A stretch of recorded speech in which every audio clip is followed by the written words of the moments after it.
in progress. Uh, Good evening, everyone. Depends on where you're watching from. Good morning, good afternoon. Sam, how are you doing? I'm doing well. Thank you for having me once again on this Theories and Models video. Sam is officially a partner of the CHES YouTube channel. So we have you as a partner.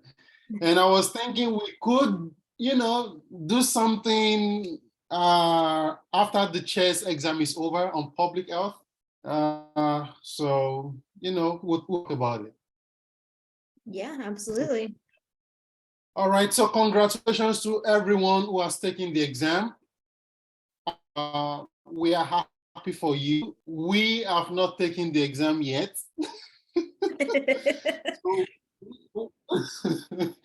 we are still very much under prayer. We've not the exam yet. We are happy to do this. And of course, we also know a bunch of people who will be taking the exam this week. So to everyone taking the exam this week, we wish you the very best. And to those who have taken the exam and passed, congratulations. So tonight, this is not going to be the usual review of questions, although we have questions to be reviewed. However, we have also have a couple of people emailed us about making a video on models and theories. So we absolutely hope to do our possible best to shed some light on this, So tonight we'll be looking into, oh, and by the way, we are repping Fresno State. So yeah, we're repping Fresno State.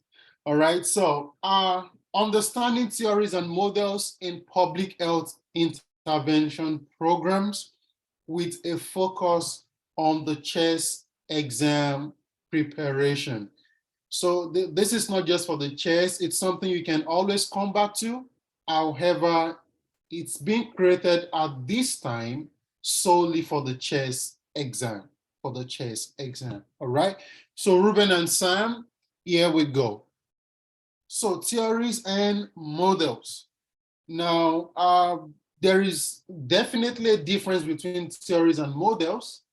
However, we just throw around these two words and use them interchangeably, actually. Nobody really cares about what the difference is.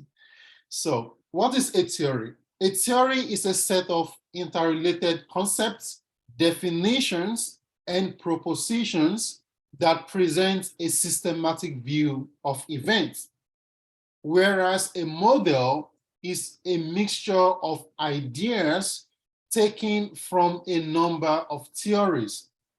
So in other words, you can view theories as the big brother, and you can look at models as a younger brother.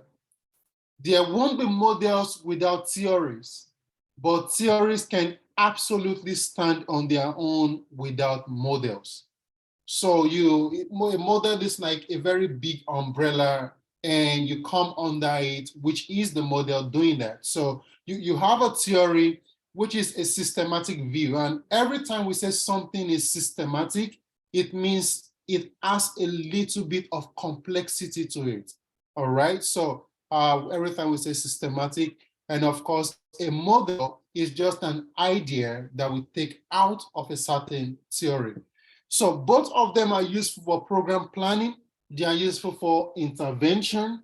They are useful for evaluation. And not just these three things, actually. They are useful in leadership. They are useful in communication. They are useful in advocacy. All right. So it's a whole lot of things that theories and models can be applied to. All right. So we are starting with the needs assessment model. If you are taking this exam or you've taken the exam, you will fully understand that the first area of responsibility is the needs assessment and capacity. Is it capacity assessment? Needs and capacity assessment, right. So There are models that helps us to absolutely be on target when we get conducting a needs assessment. And there are 5 of those models, which the first one is epidemiological, the second one is public health, the third one is asset, the fourth one is rapid, and of course the last one is a social model. So these 5 models helps you to absolutely conduct a needs assessment. Now, remember, needs assessment is all about gathering a baseline information that you need for an intervention. So quickly, what is an epidemiological model? An epidemiological model is that model that will help you to gather data on disease trend, disease pattern, mortality rate, morbidity rate, all right? So everything that has to do with data on the health of the people of the priority population. Now, that is going to fall under epidemiological model. So a public health model refers to the model that allows you to gather your data or evidence on the general health status of the community. That is your public health model, all right? So understand the differences between the first and the second. Why the second one, public health model, looks like the overall kind of model? Because all of those things, all of those models are expected to help in your public health adventure. So, however, the first one is data on disease, trend, disease pattern, and the likes of those things. Now, asset model has to do with the needs assessment model that helps you gather information on resources. It can be fiscal resources, it can be human resources needed for a project or intervention, it can be financial resources. So your asset model is what you absolutely need to use to gather information or in conducting a needs assessment. And the rapid model is the model that you are going to use when you are in lack of money. When you are in lack of money. So you have financial setback, you are short-handed on the fiscal resources. One thing you absolutely want to engage in is the rapid model. And of course, by now, everybody can absolutely understand what a social model is. Talks about the community, talks about your priority population, talks about, the environmental factors, so to put it that way. So these models have specifics that they deal with, all right? And I think it is important to really understand the epidemiological, because most of the questions I've seen has to do with epidemiological or the social model. So Sam, do you want to add anything to that? I don't think so. I think Ruben did a really good job of explaining the difference in all of these. I think my only contribution would be just be careful between the difference of public health and like your social models, just because they're a little bit similar, but as Ruben said, social has more to do with specifically the community, whereas like public health is the overarching health status. So Absolutely. Moving on. All right. So what are some of the needs? What are some of the models in the planning phase? Now, remember, we are moving from one area of responsibility to another. We just spoke about the models you will need in conducting a needs assessment. Now, what are some of the models you will absolutely need in a planning phase? A list of them are here. The first one is the precede and proceed model. The second one is MAP. motivational approach through planning and partnership. The other one is the intervention mapping technique. The other one is SMART. The other one is MAP IT. And the last one on this list is the CDC Energy Light. The CDC Energy Light. Okay. So while I was writing this down, one thing that came to my mind is SMART really a model? Sam? It's a model to which you write your goals and objectives after. So you Okay. technically follow a model. Okay. I would think of it more as what's a better word than model? I would say requirements, instructions. So yeah, model could go hand in hand. Okay, that makes sense. Because in the definition, we said the model is an idea. So SMART is actually an idea. You write something. I've always wondered, like, is it really a proper model or something? So yeah, thank you. All right, so the first one, the precede and proceed model, which we will spend a little time on. All right, I mean, I think it's inevitable in the exam. You should expect to see it some way, so you probably want to pay attention. So this is the most used planning model in health education, all right? It is the most widely used, and I'm gonna give the reason being that it has the most components of any of the models in public health that we use today. And that is a baseline idea that you need to have, A precede proceed model is mostly used in planning health education interventions because it contains the most components. So precede is an acronym for predisposing, reinforcing, and enabling constructs, while the proceed is an acronym for policy, regulatory, and organizational constructs. Now, what does a predisposing construct mean? A predisposing construct means a construct that exposes you to the things that needs to be done, to the things that needs to be achieved. In some parts of the CHES book, it's also called predisposing factors.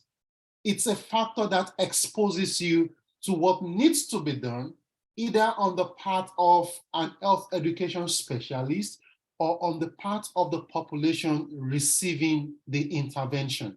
Very important. And please permit me to quickly make a correction. Actually, an enabling construct always needs to come before a reinforcing construct. Please. I know this might not particularly be a question in the exam, but might just be important for the public health knowledge. So in the order we always have it is predisposing, enabling, and reinforcing. So an enabling construct is what assures you of your position, all right? So an enabling construct is going to put you in the position to get it done, all right? It's like a factor. Let me use a plain language. It's like a factor that encourages you to get something done. So for example, I'm gonna use Santa Clara County. If we are trying to do a community-wide intervention, like creating bicycle lanes and getting our elderly people active, an enabling factor will be creating a community park where the elderly can sit in the evening. So that will be an enabling factor to that intervention. And of course, a reinforcing construct is whatever, it's like a maintenance construct, and it enables you to build on what has been achieved, all right? Enables you to maintain what has been achieved. So a proceed has three constructs: policy-wise, regulatory, and of course, organizational. Now, if you notice the difference between the precede and proceed construct, the simple difference is the first one absolutely has to come at an individual level. All right, it targets the people. However, the second one targets in quotes the government, because the government are regulating bodies. They make laws, they make policies. So these are the two different phases. One targets the people, which is the precede, and of course the proceed is more of a regulatory body doing their thing.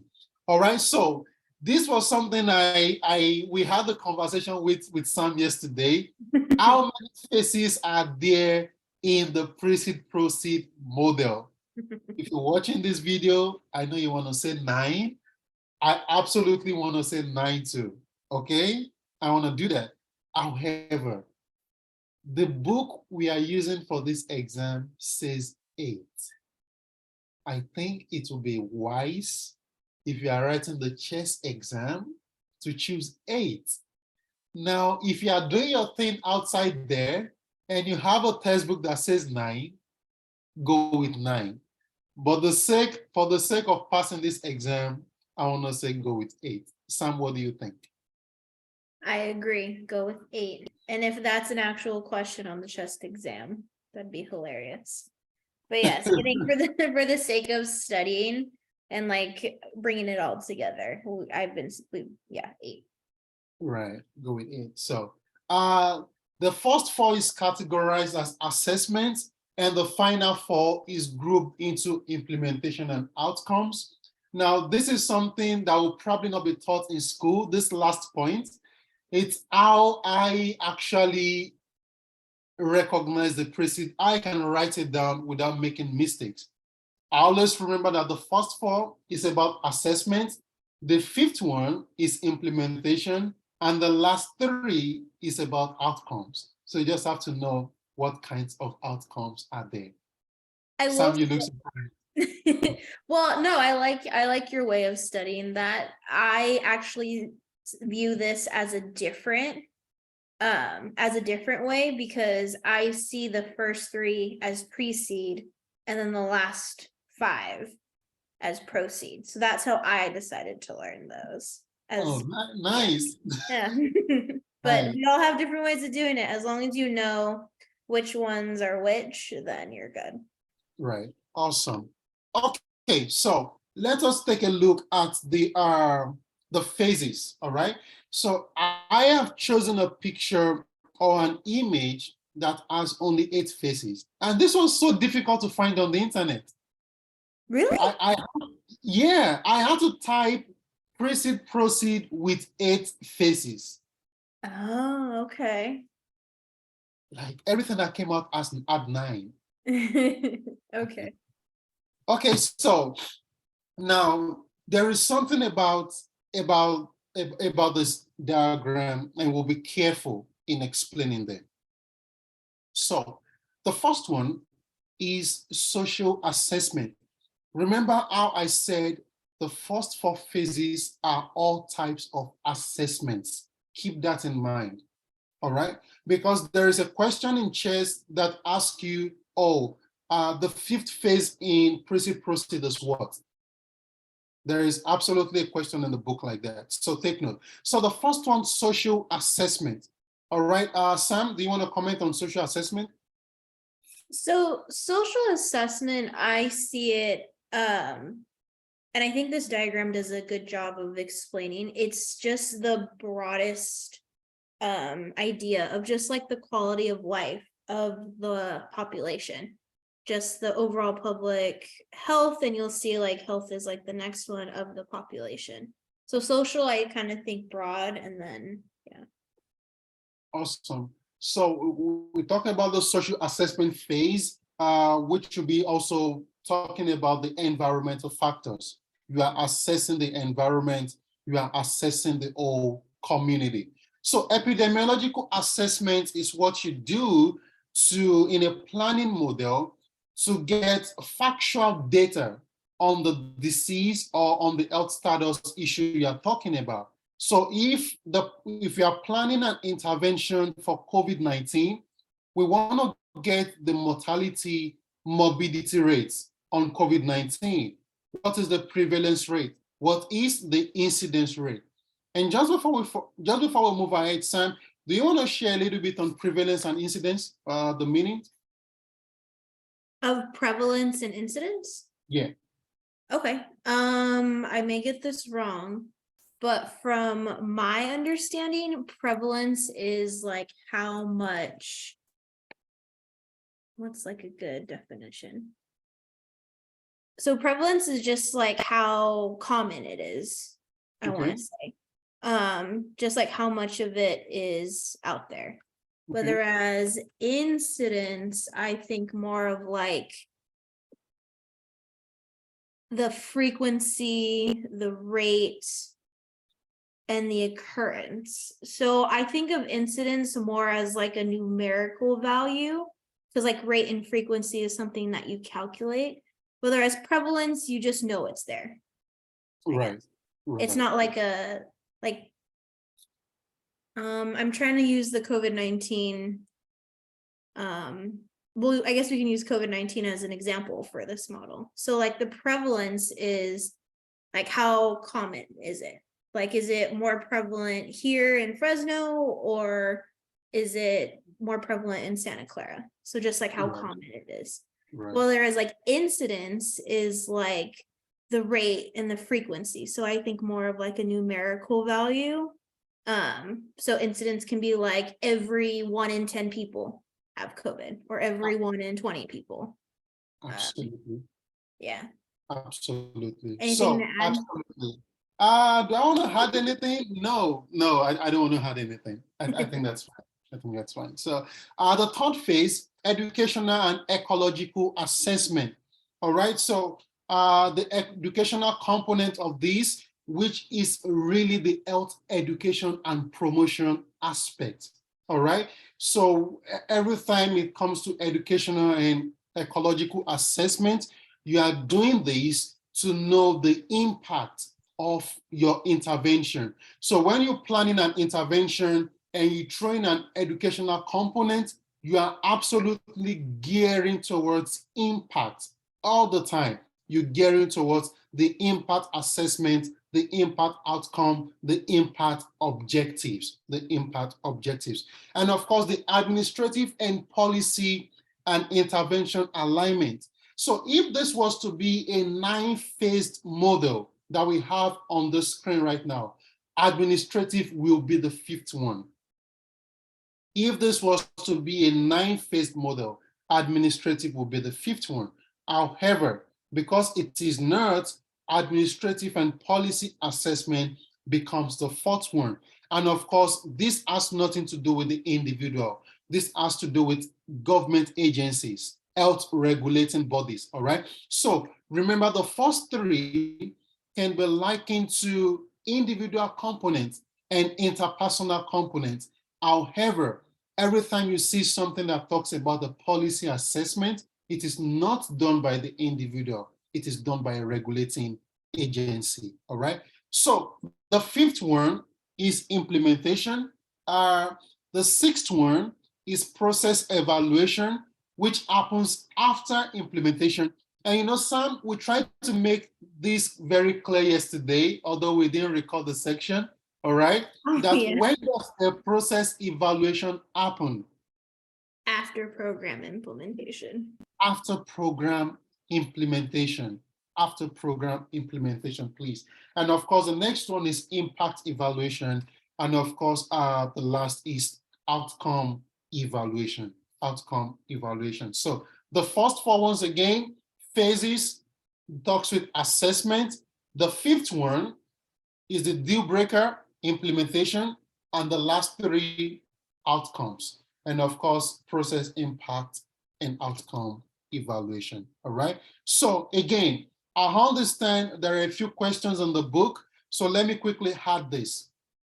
So the most thorough kind of a planning model is the precede and proceed model. Why? Because you begin from a phase of social assessment that really allows you to still conduct a kind of needs assessment. And that is the major difference between this model and the next model we are going into. All right. A pre-seed proceed allows you to gather needs and capacity assessment information. Other models necessarily don't allow you to do that. All right. So the next one, a match model. Sam, do you want to go? To do the match model? Yeah. Cool. Okay, so match model. Match stands for multi-level approach to community health. So match. And as Ruben has it on the slides here, it's a social ecological planning approach with the 5 phases. The 5 phases being health goals, intervention planning, program development, implementation, preparation, and then evaluation. So starting with any approach to planning, what's the first thing you do? Get your goals and objectives in order. And that's the first step. Health goals selection. So you need those in order to go to your next step, which is planning your actual intervention. And you use your intervention planning to aim at all of the multiple objectives that you just constructed. And then the third one is your program development. It's seeing what type of program you're going to do, what approach are you going to use. And you obviously take whatever you constructed into your implementation and your preparation, do your program, and then of course, as you've read in the book multiple times, the last step is always evaluate your progress. How did you do? So the multi-level approach, like Ruben said, it's not the most detailed, but I think the key word in this one is social ecological approach, and it's multi-level. I think that's like the only thing I can say about this one. It's a simpler planning approach. You don't really do, it's obviously not much of a evaluation. It's kind of just your, how you're going to plan things for your program. And then he says an important aspect of the MASH model is the first phase. So yeah, very first phase. What are your goals and objectives? What is your purpose? So this one's a lot simpler than pre-seed proceed. 5 steps, easy. Right, 5 steps. And so there's a question in the book that I'm going to make reference to. Mm-hmm. And the question is all about asking you for a model that allows you to gather information on the community. And in the option, you have pre-seed proceed, the match model, and the likes of those things. Now, in a match model, this model theoretically assumes that you have your priority population already. That's one of the differences here. All right, so you are selecting the goals, and that is the first step based on the assumption that you know who or what your target population is. You are not conducting anything social. Whereas the pre-seed and proceed model first phase allows you to understand who your target population is. And that is one of the major questions in the CHES book. And that is also one of the major questions in the exam. So a match model theoretically assumes that you have done your baseline work on your target population, you understand the needs of your target population, and the first thing you are doing is to select the goals, which is a key difference in the pre-seed and proceed model. So the pre-seed and proceed model really allows you to conduct needs assessment. All right, so the next one, CDC Energy Light. How do you pronounce this, sir? correctly, I have no idea, but the way I've been studying it is CD synergy. Okay, CD synergy light. Okay, Yeah. interesting. So the CD synergy light is a community level model, a planning model used for health communication and strategy. All right, it has 6 phases. Remember, we said proceed 8, match model 5, synergy light 6. Okay, so keep that in mind. The first one, it describes the problem. Second one, it analyzes the problem. The third one, plans the intervention, develops the intervention, plans the evaluation, then implement the plan. Now, the tricky part here is someone might be watching this video and say, why not implement the plan before you plan the evaluation? Now, that is a difference in this model. It allows you to plan the evaluation, and the reason for doing that is to actually know the sustainability of the intervention. So you have to be able to define the sustainability of your intervention before you use the synergy light model. So this it's not such a common question in the exam. I do not believe it's I'm not sure, right? But then I've not, but have you seen the question on CD synergy light?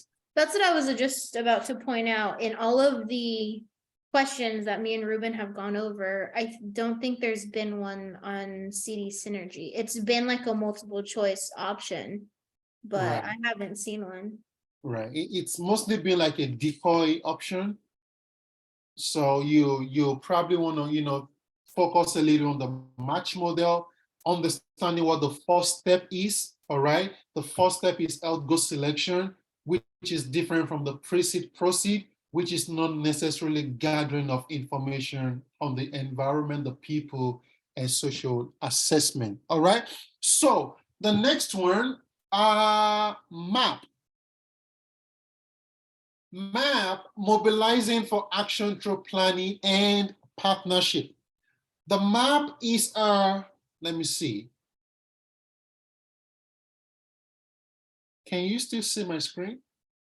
It is currently all black. Can you see now? No, I see like the top of all of your tabs, but the actual screen is just, Even now? Interesting. yeah. Uh, Maybe give, oh, there it goes. okay, I was like, give it a minute. great.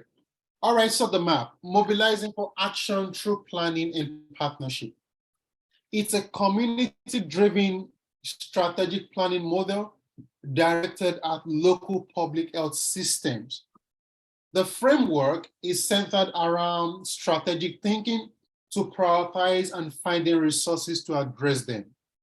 So one of the things now, we said some times ago, you need to understand when a model is an individual model, when it is an interpersonal model, and when it is a community model, and absolutely when it is a systems model.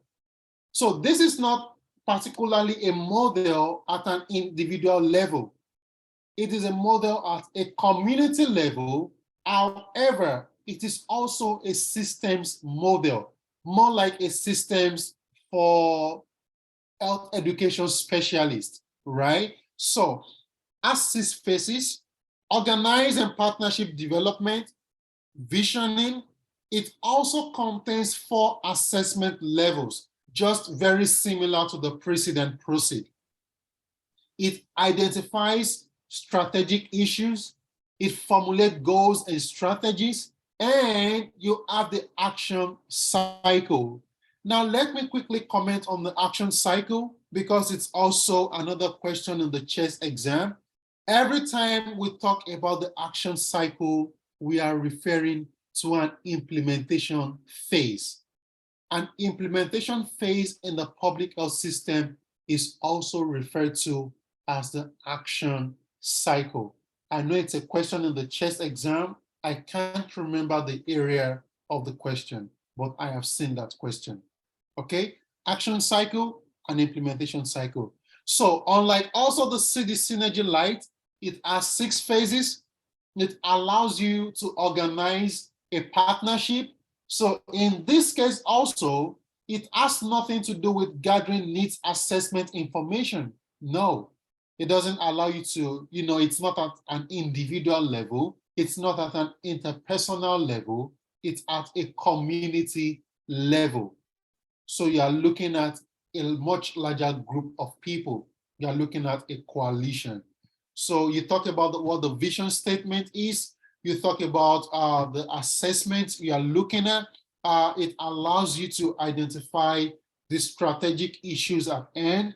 It also allows you to formulate the goals and strategies. And from there, you can implement your program. Sam, do you want to comment on this? I will say that Ruben makes a good point of knowing whether it's on the individual, interpersonal, or community level. I know a lot, these acronyms are a lot, but if you learn them, the answer's in the name. So Right. mobilizing for action through planning and partnership, it's not going to be on the individual level. It's going to be on the community level because you're partnering with different stakeholders. So I think even though it's extra work, try to do the best you can in knowing what the acronyms stand for. Because it'll give you the answer for sure. And I think, what else did I want to add? At least how I study, I try to associate each of the models as to where I read it in the book. So like when I saw like precede, proceed, and match, I was like, okay, I know what chapters those are. I think that was chapter 2. So I was like, okay, so I'm in the planning phase. And then for math, it's in chapter 8, I believe. So I'm on ethics and professionalism. So I'm like, okay, so this is building partnerships. So that's how I kind of associate with them. It works for some people, works for others, but that's just kind of how I've been remembering some of these. So whatever works for you guys to remember. Awesome. And quickly, let me add to this, that the proceed model is actually the most flexible planning model, just because of the expansion of the components. It allows you to go back and forth. It is the most flexible. It is the most fluid, right? So you are absolutely having a process evaluation that allows you to know if something went wrong, allows you to judge the fidelity of your program, of your intervention. So that is also important. That's important. All right. So now another important one, which is super, let me say, it's also widely used, actually. It's widely used. It's the logic model.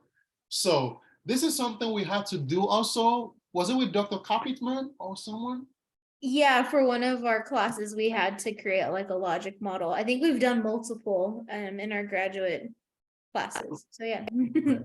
Yeah, so the logic model is a dual system to implement as well as to evaluate. Now, please understand this. The only model that necessarily doesn't allow you to evaluate is the MAP. It is the mobilizing for action through planning and partnership. There is no particular evaluation component to it. However, you know how these models work. You can combine 2 models at the same time, one with an evaluation component and the other one without. Okay, so a logic model is a dual system, allows you to implement, at the same time allows you to evaluate your goals. Okay, so the logic model tests for fidelity, and we hammered on this. I think we should have recorded this section yesterday. We should have. That's okay. So it tests for fidelity. And simply, what is fidelity? Fidelity means that what you said your program is going to do in your goals, in your objectives, in your MOU is exactly what you are doing. If you told people at the beginning, the stakeholders at the beginning, that in this program, we are only going to have one facilitator, and someone comes up and say, no, let's have 5. You cannot have 5 because the fidelity of your program stated that you are going to have 1. So fidelity allows you to, do what you've said you're going to do. So a logic model is also a flow chart that permits process and formative evaluations. All right, process and formative in the sense that it allows you, formative in the sense that it allows you to evaluate before implementing, and process evaluation allows you to know what your program is after implementation, right? After implementation. So the last one, it shows the relationship between program activities and the intended effects. All right. So, it starts from input and activities. Then the last one there is talking about the outcome, intermediate, short term, and those things. So it balances the relationship between them. Sam, do you want to add something? No, I will say logic model, I personally think it's the most straightforward because the way you do like your inputs, activities, and I think on the next slide is Ruben has an example. Actually, we do.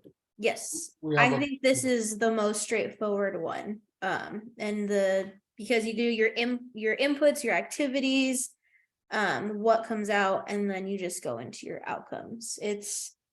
I think because we've had so much application of it, at least in our graduate studies, I just find this the most straightforward. Right. But I Absolutely. think your notes on knowing testing fidelity is a good point to make. So I'm gonna just emphasize that. Right. So you can see on the screen, we have the process and outcomes. And most times we really don't say the logic model has phases. We normally don't say that. We don't say how many phases are there.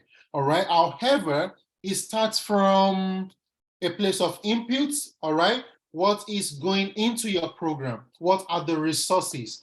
Is it fiscal? Is it financial? Is it human resources? Okay. What is it? Cost, direct, indirect cost? What are those things going into your program? What are the activities you are trying to do?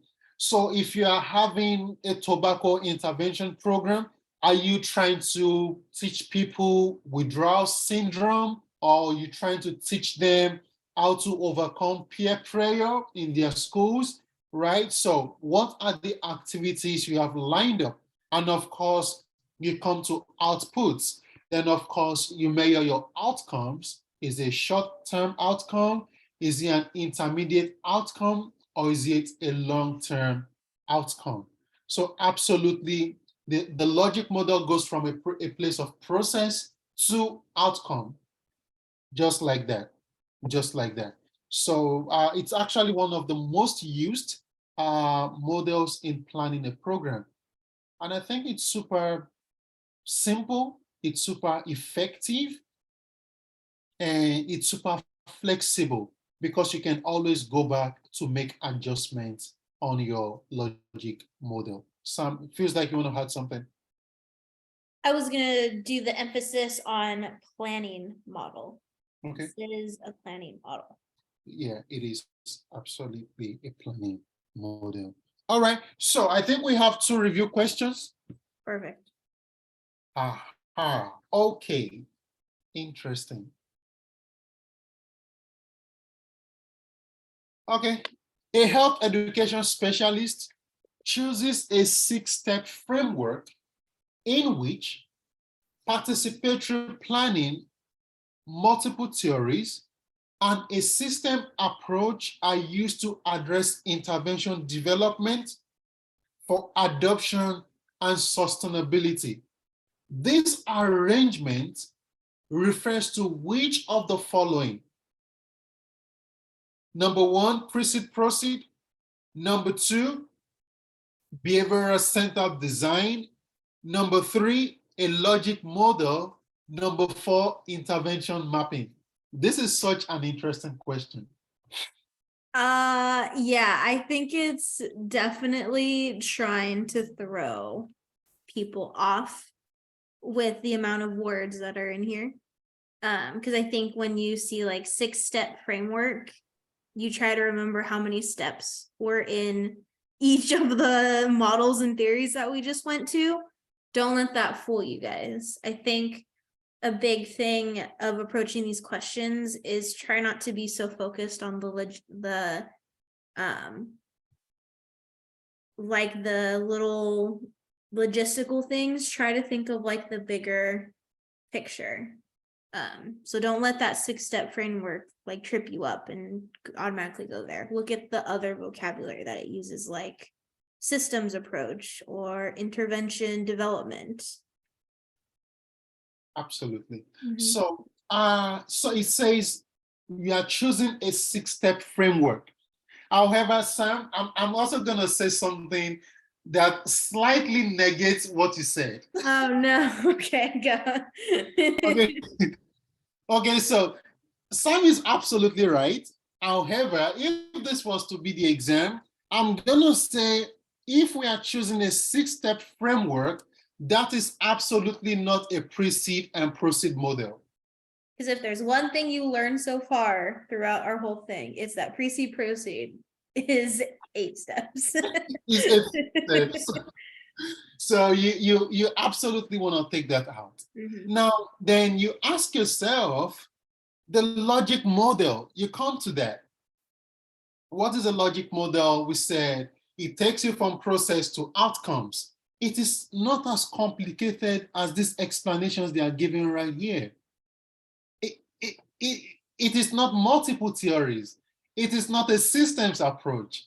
It is not adoption and sustainability. A logic model is literally process and outcome. Very simple. All right. So we are left with two: behavior-centered design. So what is a behavior-centered design? I have never seen this as a model or theory anywhere. So I will literally want to say something, Sam?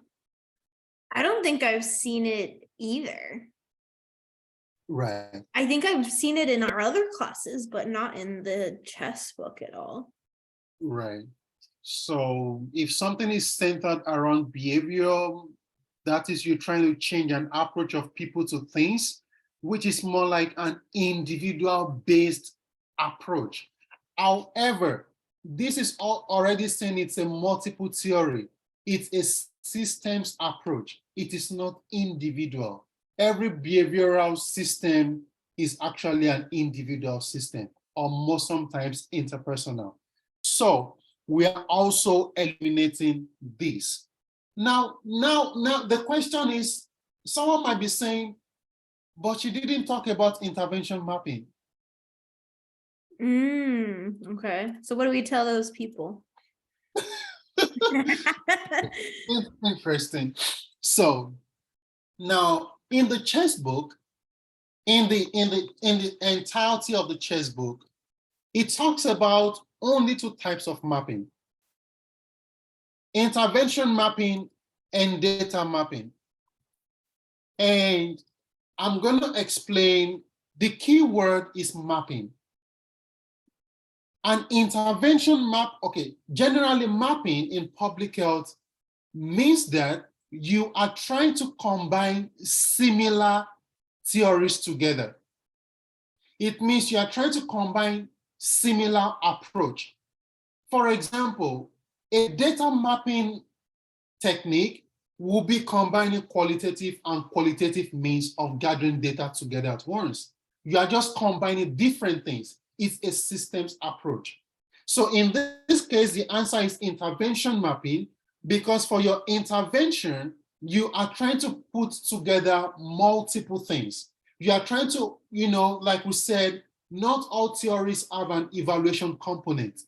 However, the precedent proceed as that you are combining separate theories, and that is important. So everywhere you see mapping in a question, you are literally asking yourself, are we combining different theories? Are we combining different methods to get to the same destination?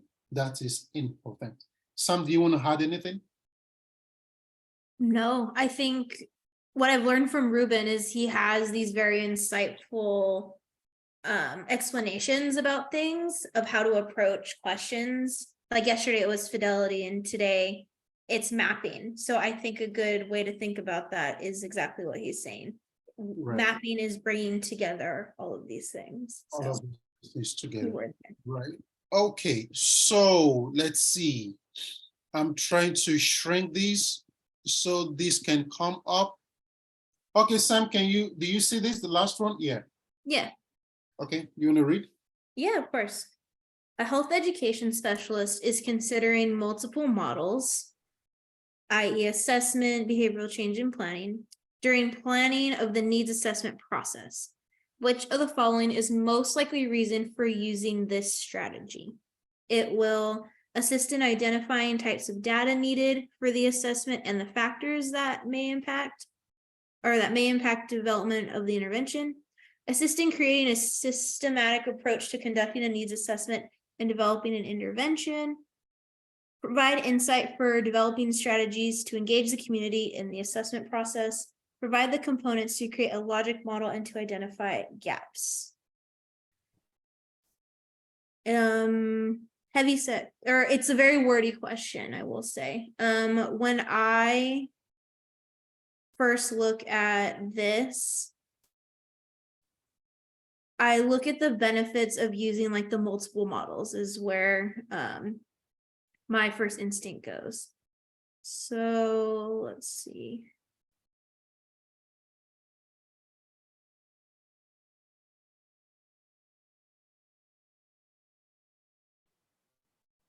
So if you're in the needs assessment process, I don't think you're all the way to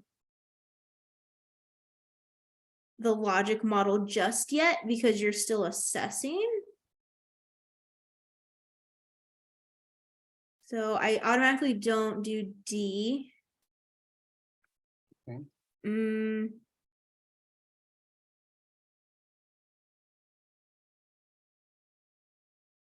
Provide insight for developing strategies to engage the community in the assessment process.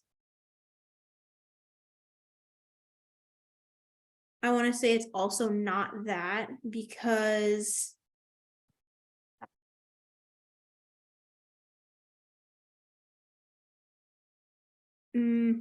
while you do want the community involved in the needs assessment process, I don't think that's your overall reason. I think it's either A or B.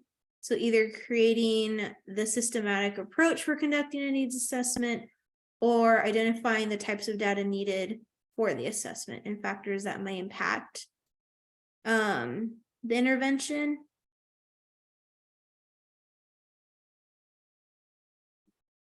I'm trying to, how do I explain myself? I don't believe it's B either, Okay. just because, yes, you are bringing together multiple models, like Ruben has said in the past. And when you think about it, it can be considered a systematic approach. However,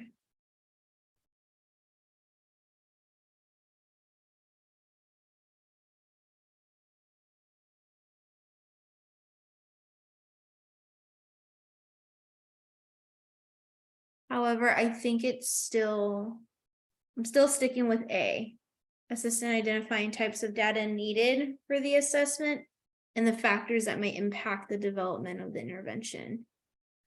I think I choose A just because, I mean, in order to do your I mean, you're planning for the needs assessment. So you definitely need to know like what types of data that you need and how they'll impact your development. I actually don't even remember what the answer was. I think it's A. Yeah, I think the answer is actually A, Yeah. which is the right answer. Yeah, so let me also add to what Sam has said. So remember we said you use multiple models for some reasons. For example, the match model, the first phase is health goals and health goal selection.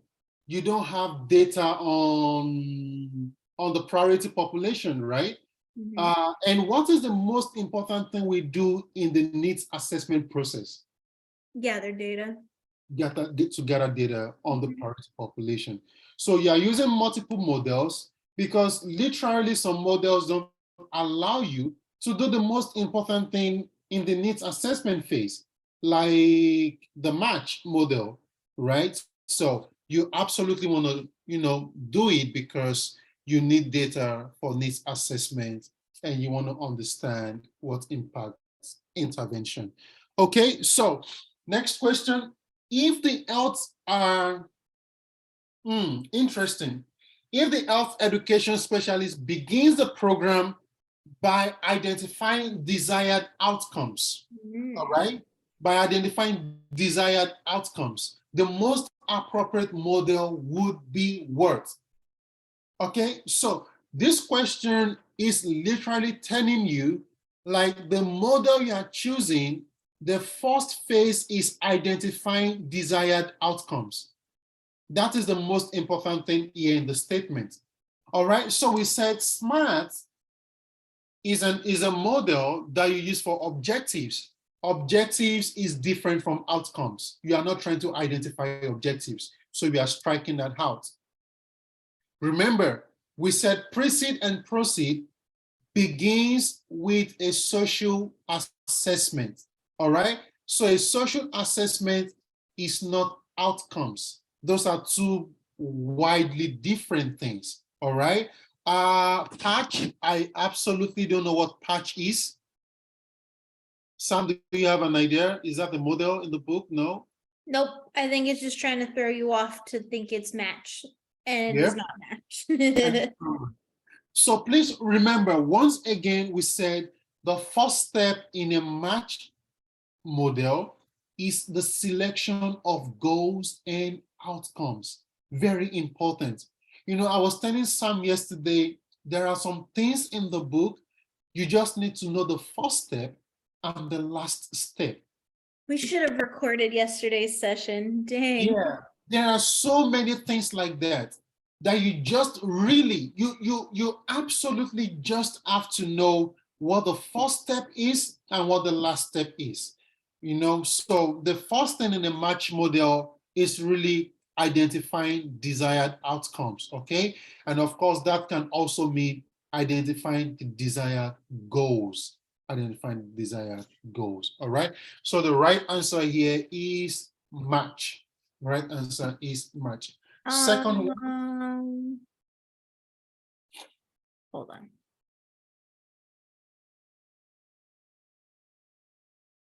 I don't think that's the right answer. really? Hmm. I don't think that's the right answer. What's the right answer there? Because we reviewed this question together before, haven't we? I don't think so. In one of our previous, maybe not, because this might be area. This Oh is no, area we 2, didn't. right? This is area 2. Yeah, we did I it. don't think that's the answer. I think it actually is precede proceed. Oh, really? I think. Let me go. Let me see. Let I me do think it. because these two questions are so. I think because these questions are similar. I may be wrong, but I don't.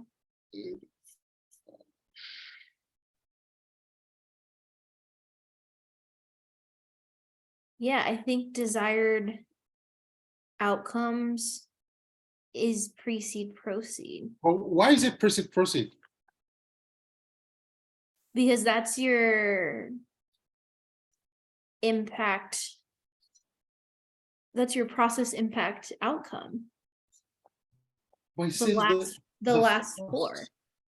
I know it doesn't begin with it, but am I wrong? Is that, I don't know what the right No, answer is. you are actually right. It's precede proceed. Oh, okay. I thought so, because the way I thought of it was it begins the process by identifying desired outcomes. I went to desired outcomes. I'm like, okay, like precede, proceed. It's program planning. Okay. Because I think, because match deals more with one, your goal selection is first, but it's not necessarily your outcome. Okay. Like you do your goals, your intervention, develop, implement, eval. Yeah, I don't know. That's how I was thinking of it, but I wish the book gave like explanations, but that's just kind of how I approach that. So you begin the program planning process by identifying desired outcomes, then the most appropriate model. Interesting. Hey guys, this is why two people have to do it. I thought I didn't know. Yeah, I'm trying to, because you sounded absolutely correct in your explanation, but I just thought of it as like, okay, outcomes, like literally the process, impact, and outcome evaluations are the last three steps. Interesting, because we have the process, impact, and eval outcomes, right? Yeah. Interesting. I'm gonna note that. I'm gonna note it down, make a little research here and there. Me and Ruben have also discovered that there's like two or three questions that we've come across and we've discussed, and we still haven't come to why the answer is an answer. So this might be one of them. Right. Because the question says you begin the process by identifying outcomes. That's true. And precede, proceed, you technically end with your outcomes. You don't begin. Yeah, that's the last thing you're doing, right? Yeah, that's so true. That's crazy. Okay, I'll keep that in mind. So tentatively, the answer is precede, proceed according to the book. According to the book, guys. We'll see. Okay, you wanna go on the next one? Is it your turn or my turn? You can go. Okay. If a health education specialist wants to emphasize program implementation, the most appropriate model would be A, precede, proceed, B, match, C, smart, or D, patch. Again, I don't think patch is an actual thing. If anyone knows otherwise, then let me know. And again, going back from the previous question, it's not smart because smart is a way to write goals and objectives. So again, you're stuck with precede, proceed, or match. Okay. If they want to emphasize program implementation, I'm definitely going with match for this one. Okay. I agree. I agree with the match. It's definitely not smart. We're not talking about objectives here. This is non-existent. And of course, and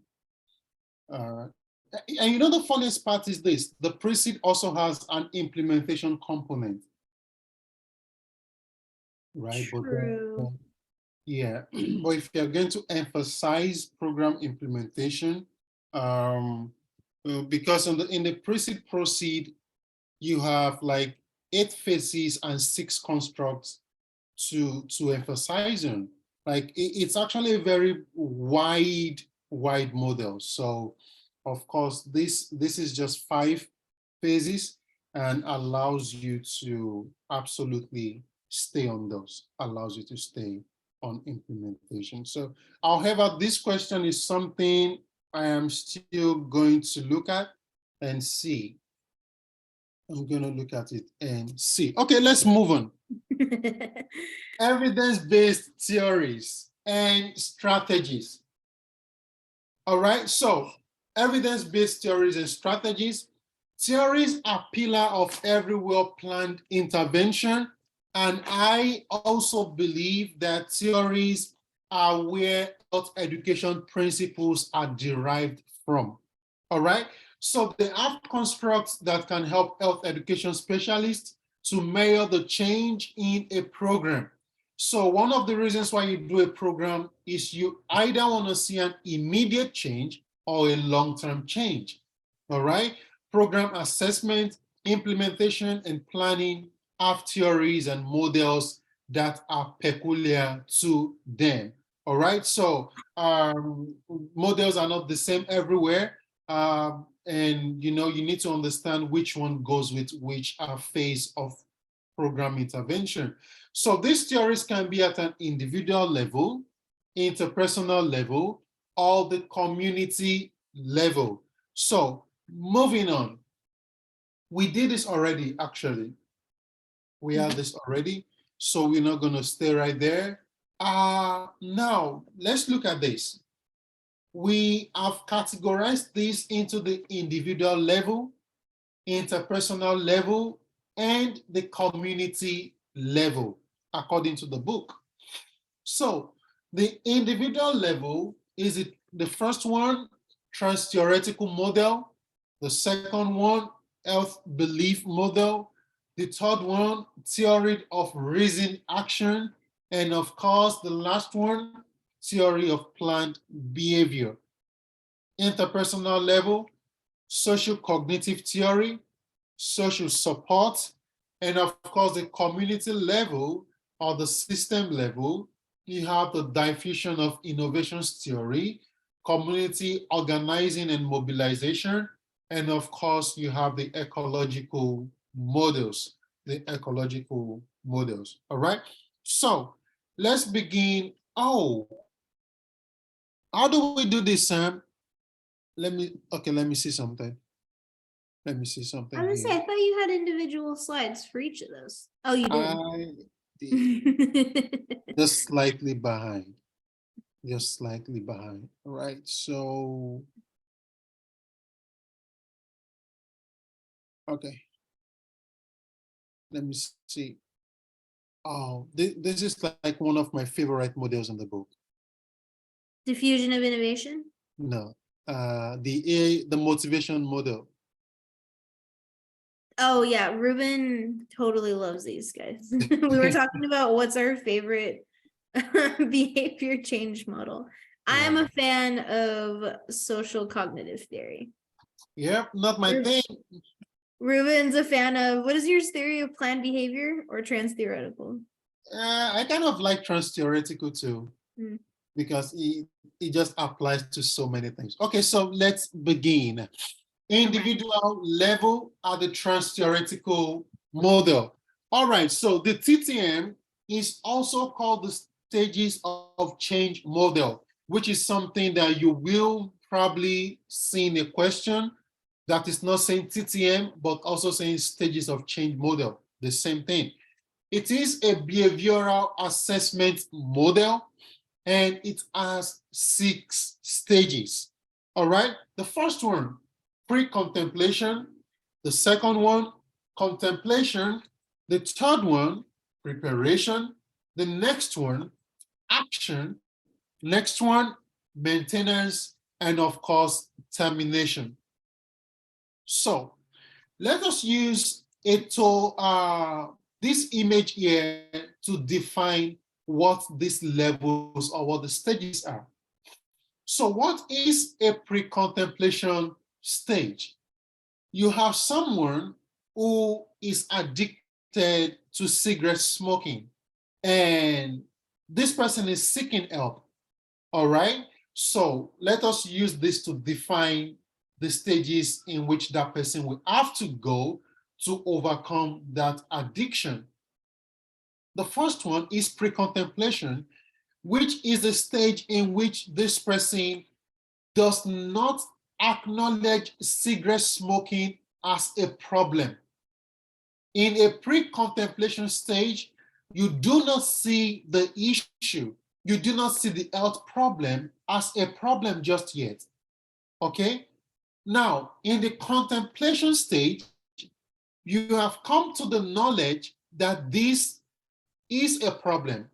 This cigarette addiction, you have an idea now that it is real.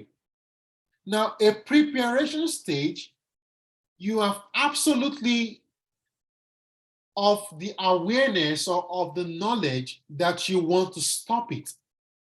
So you have moved past contemplating to actually in the phase of where you're saying, okay, I need to take steps. I need to go into therapy. I need to go to see a psychologist or something, or a behavioral analyst, to stop this kind of addiction. And of course, the action is when you actually engage in the activities that allows you to stop cigarette smoking. Now, maintenance will be what comes after the action.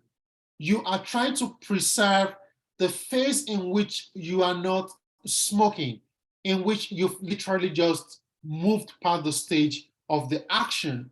And of course, termination is more like, Sam, I never find the appropriate word for termination. I Do you know? kind of think of it as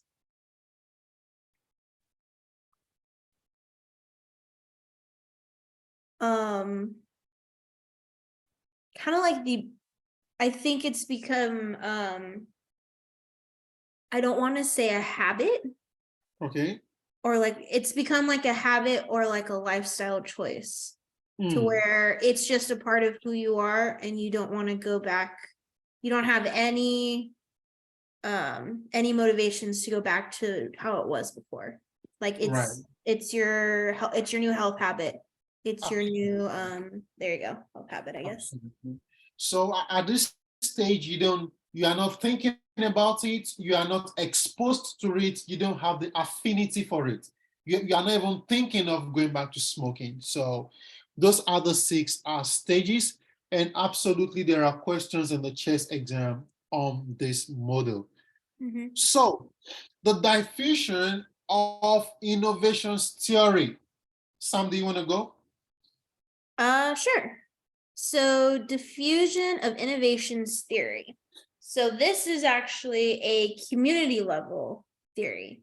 It's used to describe the rate at which like a program will spread throughout like a group of people. So I'm trying to remember what example I used for this. I kind of think of it as I guess I'll do I'll do the COVID vaccination. Why not? Okay. I'll do COVID vaccination. So when it first came out and we have a new vaccine program, you have the innovators, which were the very first people to adopt this behavior or program. So they're the ones who did it first. And then after, you have your early adopters. They aren't the very first ones to adopt a behavior, but once they see a few others doing it, they're like, okay, it's safe. So like for COVID, maybe the innovators were like the physicians, and then maybe the nurses were the early adopters. They're like, oh, maybe I'll get the vaccine as well. The early majority is the next group, and you'll see on the screen, the early majority is a bigger chunk of people. So the early majority could be I guess I'll use my work as an example. So maybe like my physicians were the innovators because they were the most knowledgeable of the vaccine and they wanted to do it to be safe. Early adopters, maybe the nurses. early majority could be the rest of like the medical assistants. They saw that they're physicians and everyone else got the vaccine, so now they're going to adopt the behavior. And then the late majority is the group of people that adopt it once it becomes a norm. And I think that's something to keep in mind because I think it's a question. The late majority is the group of people who do it when it's like socially like normal now. So like maybe about a couple months into the vaccine being out, you have the late majority getting vaccines now. So like all of the other workers, like the restaurant owners, people who necessarily didn't work in hospitals, but now everyone's doing it. So now they're going to do it. And then the laggards are the last to adopt, or the people who don't necessarily want to do so. And it's the portion of the population who don't want the vaccine or don't believe in it. So that's what I kind of yeah, so I'll use that example. So innovators, first people to do it. Early adopters, they kind of wait until the innovators do so. Again, still like a smaller portion. And then you have the early majority, the people that do it. And the early majority basically make it the norm. And then the late majority just follow in line. And then the laggards never have any motivation to do so. I think that's also a question, is what's the definition of the laggards? It's people that are they can either be the last to do so. So eventually they may do it, but they'll be the last ones, or they never do it at all. So they can be both. So great. And again, this is community level theory because you're looking at a group of people. Awesome. Awesome. That's absolutely spot on explanation, and a good case study is the COVID-19. That's good. That's good. All right, moving on. The ARCS motivation model. I particularly love this model because I love to teach. So it applies a lot to teaching. So it's an implementation tool to assess the training method and processes. And of course, let me quickly say it is a model in andragogy. It is a model in andragogy, which is adult learning classes. All right.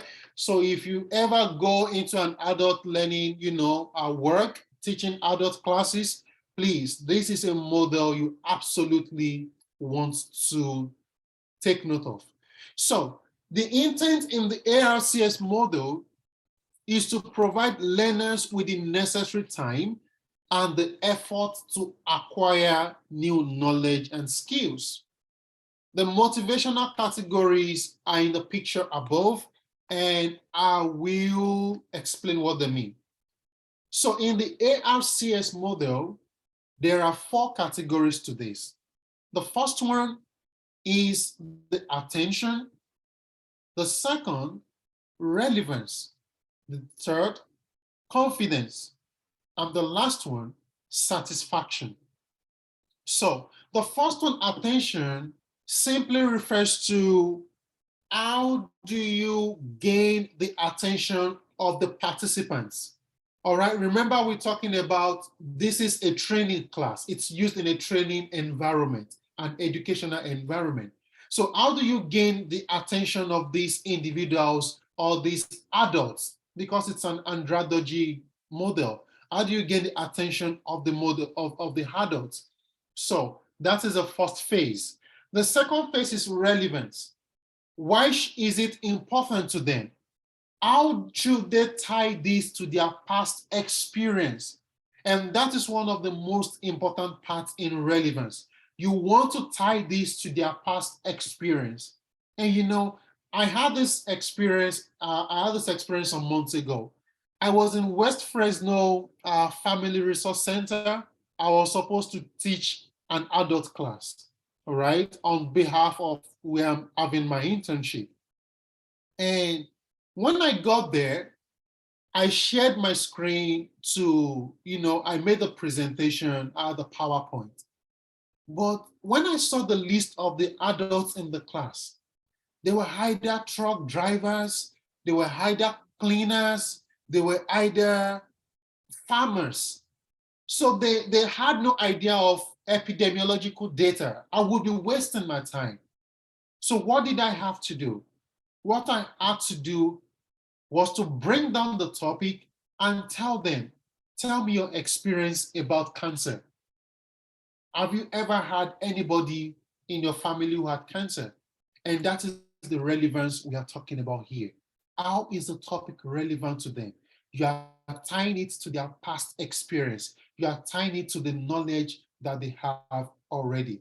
So the confidence apparently speaks to the gaining of new knowledge. How are they doing it? At what pace? What is their attitude to the new to the new knowledge they are being exposed to? What is their confidence level, even in the facilitator? What is their confidence level in the skills that they are gaining? All right. How do you measure all of those things? And of course, the satisfaction can be defined in terms of outcome. Can be defined in terms of outcome. So please, an important thing I want to say is this. There is a question on this in the CHES book. However, I do not expect them to repeat the same question. The question was, if you are using an ARCS model and you are tying it to their past experience, what category of the model are we talking about? Obviously, the answer was relevance, but the question can also be on attention, can also be on confidence, which happens to be about skills, can also be on satisfaction, which happens to be on outcomes.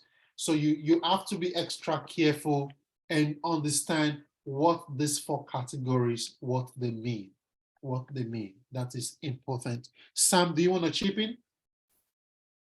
No, I think Ruben did a good job. And I will remember that it's definitely personal to him because Ruben loves to teach and he's a great instructor, as you guys can see from his videos. So no, nothing to add. Thank you. All right. We talked about this yesterday. However, let's go to health belief model first. Okay, Sam, do you want to go off on this? For health belief model, yeah. All right, so for health belief model, we are going back to the individual level. And it's made up of 6 things. And it's basically to provide an understanding as to why people do not act, or to like a specific like intervention or like disease detection program. So you're kind of, again, looking at the individual, and you're kind of looking as to like the reasons why they're not doing something. Like, why aren't they changing their behavior? Right. So you have perceived susceptibility. I'm trying to remember the example that we used in class. What's a good health issue that I could use for this? I think you can also still go off on COVID-19. Okay, so we could still go, yeah, let's go with COVID. So we have the 6 things. So perceived susceptibility is knowing that how susceptible are you to the disease? Like, how much of a risk is it really for me to get it? Perceived severity is how severe are the consequences? How severe are the consequences if I do contract COVID-19? Some people might think, it's not too bad. Like, maybe I'll have just some trouble breathing. Or other people might think, oh, like this could be pretty bad. Perceived benefits, benefits to take action to prevent or control the disease. So the benefits of getting the vaccine, like, oh, if I get the vaccine, I probably won't get COVID, or if I do, it won't be as severe. barriers are just like the consequences to taking action against the disease. So like a barrier could be like a social barrier. It could be maybe my coworkers see getting the vaccine as taboo, or maybe they'll alienate me in the workplace because I got the vaccine and they didn't. So that could be like a social barrier. Oh, I don't want to do it, maybe because yeah, maybe I'll just be stigmatized at work. Cues, cues to action. So it's cues that encourage a person to take action. So things that'll motivate you to maybe get the vaccine is maybe I see that it's been helping a lot of people, and it's make people like prevent them from getting COVID, or just lessen the effects of COVID when they do get the vaccine. I've seen like a bunch of success stories on TV, so now maybe I'll go get it. Or maybe like, oh, it's free, it's close to my house. Like all those things could motivate me to go get the vaccine. And then self-efficacy is confidence. It's basically like your own self-confidence in taking action against the disease. So building your ability to do so. So just being able to say, hey, like I want to get the vaccine because it will prevent me from getting COVID. It'll help my health. It'll help my kids if I have kids from getting it, and all that good stuff. So I think just understanding each of these, and again, I think it's all in the name. It's pretty straightforward, but when you think health belief model, just think a person's own motivations as to why they don't want to do something, why they don't want to engage in a behavior. So their beliefs, hence health belief model. Awesome. Anything to add, Ruben? No, absolutely not. I think you did a fantastic job right there. I think you did a fantastic job right there. So so that we just have the models in one place. Let me see. Okay. Oh, this is Sam's favorite theory. But you're gonna explain it then. Sam's favorite theory. Okay. The social cognitive theory.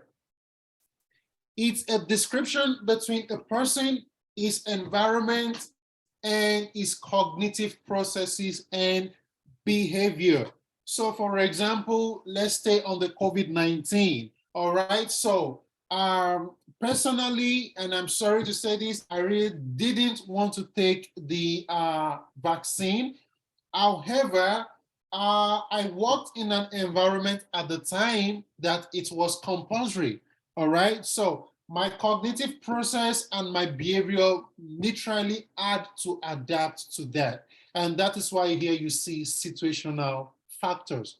So a social cognitive theory takes into more account the environment than the individual.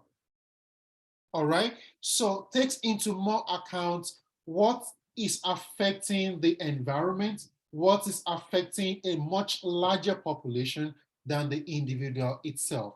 So, I mean, it's an interaction. It's an interaction between them. So it's an interaction called reciprocal determinism. It's in the book. The SCT is defined by several constructs.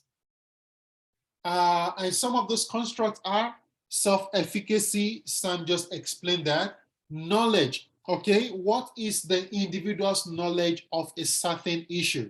What is the individual's perspective?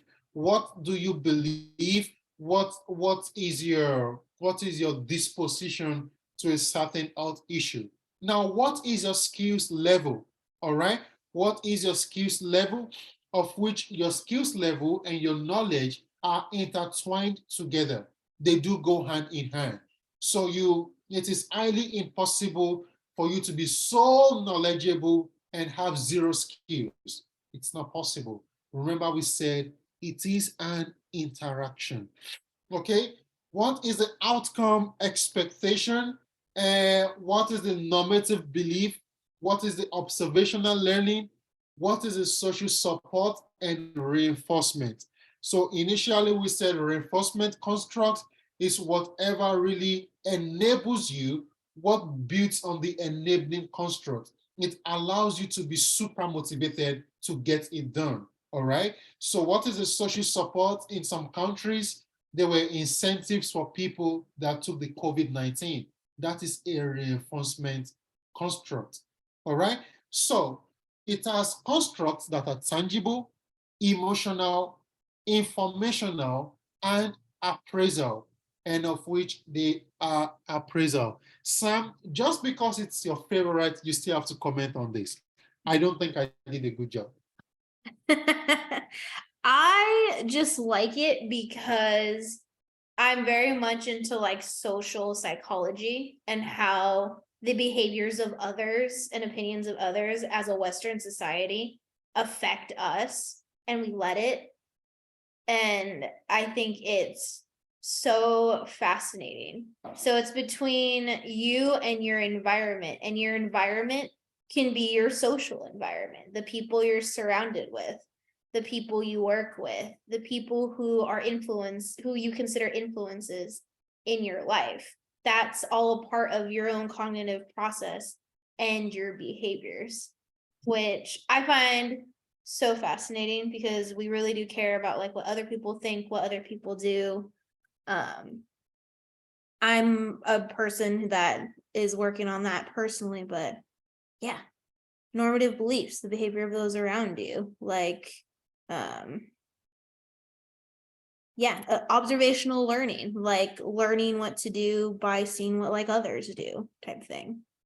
So I just find this fascinating.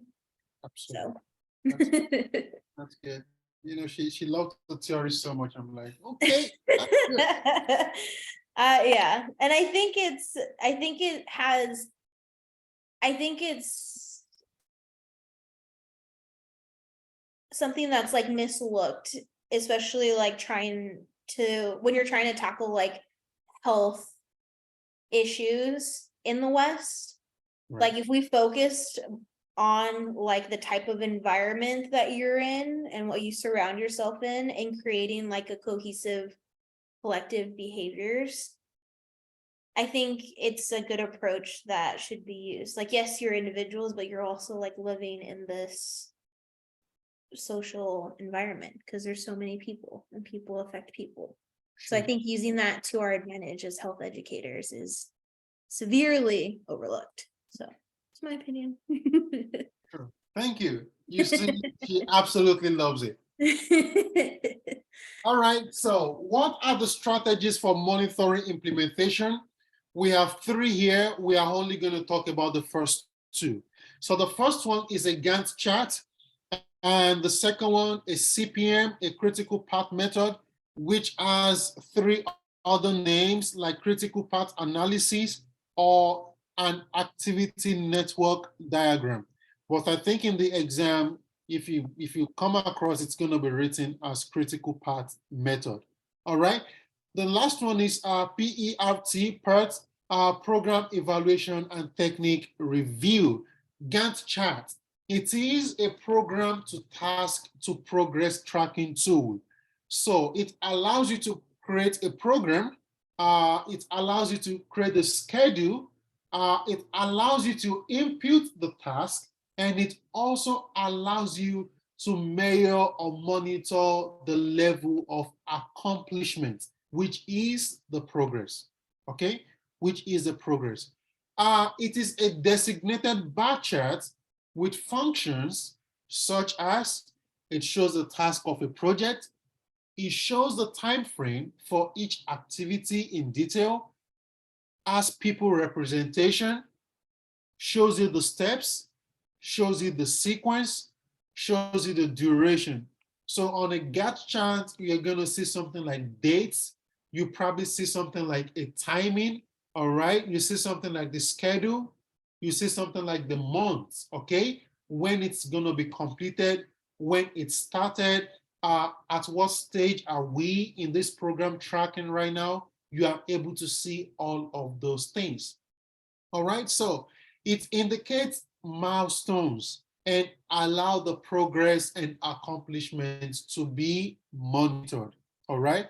However, when we go to the next one, I'm going to tell us what the difference between a CPM and a Gantt chart is. So you can see the diagram not so clear. I believe at this stage, most of us have come across what a Gantt chart is. You can see the names of the program. You can see the dates. You can see when it started. You can see where they are. You can see the different indications, all right? And of course, if you look closely, you can see the red color is the milestone, which is the accomplishment, the progress. The other one, it's actually written in Spanish. I do not speak Spanish for now, although I'm trying to learn, okay? Sam is gonna be my teacher, but this is the totality of the Gantt chart. It allows you to see all of these things. However, the Gantt chart does not do one thing. The Gantt chart does not tell you where the problem is in the intervention. Even though you are tracking the intervention, you cannot use a Gantt chart to get the details of the problem. Okay, it allows you to do every other thing, and that is the difference between a Gantt chart and a CPM. A CPM allows you to analyze what the problem is in the timeline, okay? Allows you to analyze that. So a CPM, quickly, it's a more thorough analysis than the Gantt chart just because it allows you to analyze the problem. It allows you to analyze the issue. It highlights the crucial stages where delay can occur. So here, I'm gonna say the CPM can also be a forecasting tool. It can also be a forecasting tool. It allows you to forecast where the problem will be, where the problem might be, then allows you to analyze it. It allows you to schedule a project, just like the Gantt chart. It projects the sequence and the dependency between the tasks. It shows the correlation between the task at hand and of course the sequence, the rate, the flow of the event. So also CPM allows you to understand the progress of the intervention. It allows you to do that as well as the Gantt chart. All right, so moving on to the next one. Let me take this off this. So can I do that? I think I should be able to do that. Okay, so community-based level theories. Here we have 5 levels. At the individual level, you see the knowledge, attitude, and skills. At the interpersonal level, which depicts your relationship with other people, 1, 2, 3, 4, 5 people, it becomes your interpersonal ecological level, which mostly is what we have in the workplace. Organizational level has been extended to a part of the environment, has been extended to your workplace, really. And of course, you would also notice that when you move from one level to the other, it has sometimes to do with the number of people involved. Very important, the number of people involved. At the community level, we begin to talk about cultural values, cultural humility, cultural sensitivity, cultural awareness. And of course, the public policy level is going to be at the level of people at WHO, the CDCs of this world, out related agencies, federal laws, state laws, and county policies, all right? And county policies. Sam, do you want to add anything? I don't think so. I think I have a question for you. Okay. Just posing a question. So looking at the model, let's say you have a healthcare physician who is the head of a healthcare organization. All right. And he is telling you how to how to adjust your diet and your exercise. Okay. Is this an example of an interpersonal or organizational level intervention? Interesting. I would say that's interesting. So we're talking about your personal physician, right? Who's the head of a healthcare organization? Yeah. Okay. I'm gonna say it's an interpersonal level. Yes. Um, I remember, think reading one of the CHES exam questions that it kind of threw me off because it said like, oh, a healthcare provider of an organization. But right, because it's a single person, it's interpersonal. right, So right, I just wanted to just put that out there. right. Interpersonal. So I think that still applies on the interpersonal level. All right, we're almost done. Questions. I think we have just about 2 or 3 questions. Cool. All right.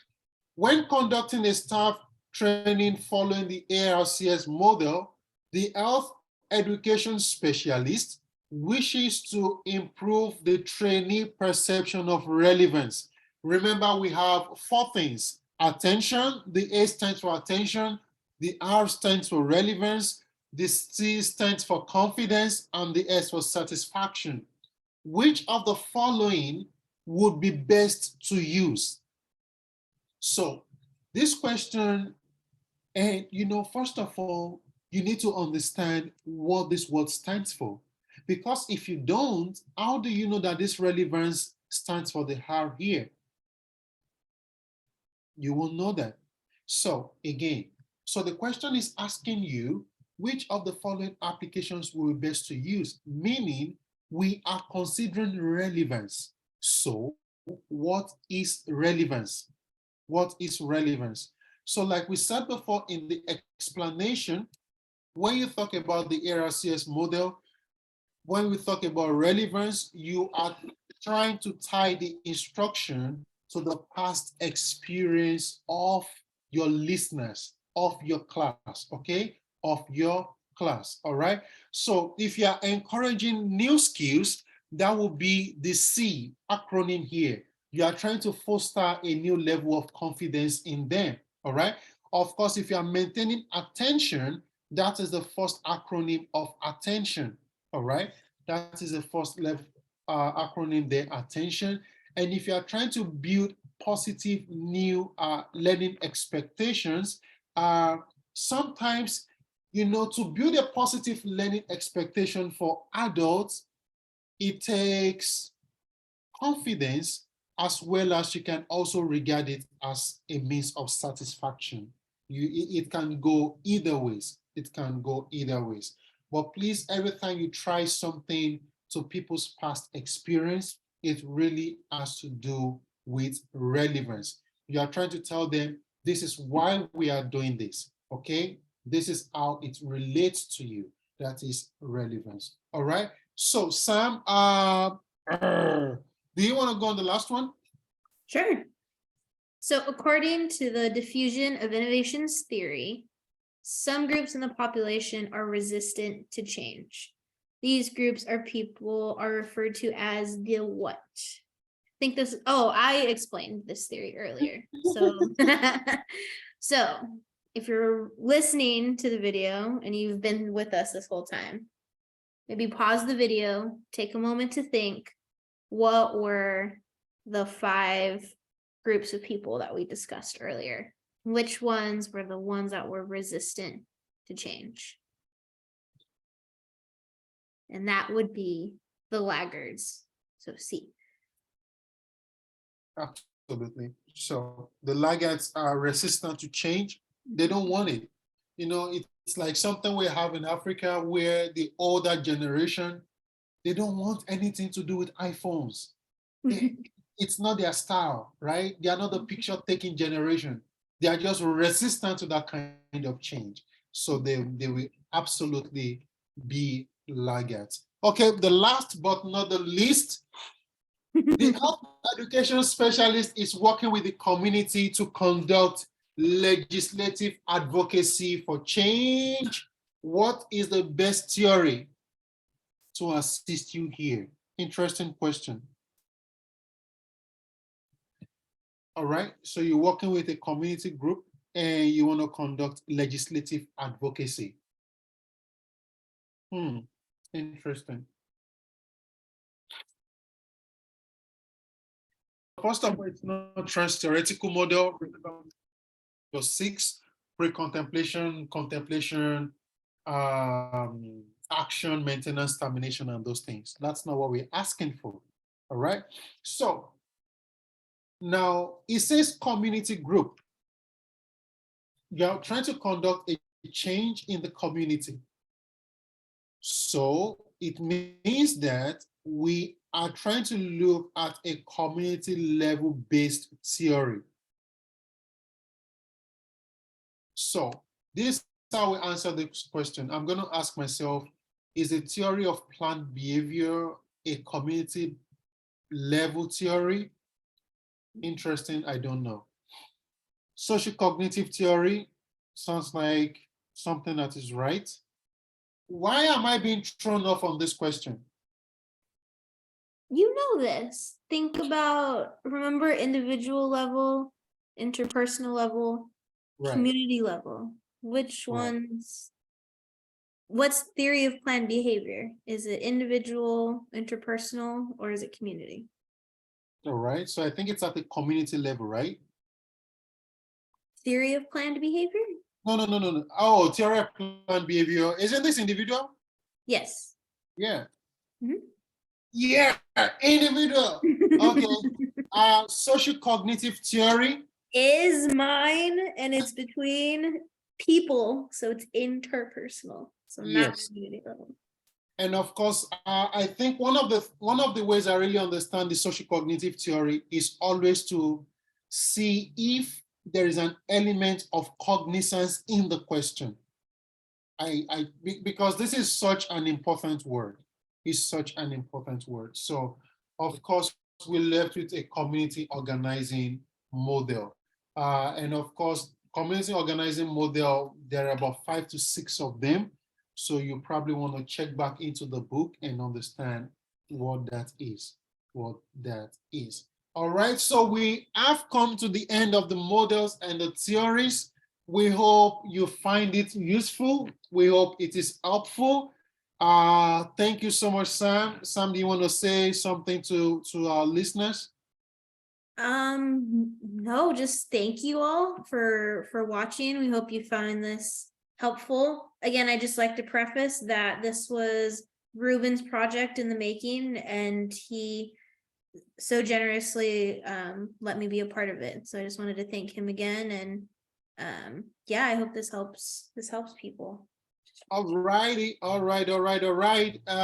Thank you so much, everyone. Absolutely, Sam, you've been amazing, and I believe we will all do well in the exam. So once again, to everyone taking the exam this week, we wish you the very best of luck and have an amazing one. All right, I'm going to stop recording now.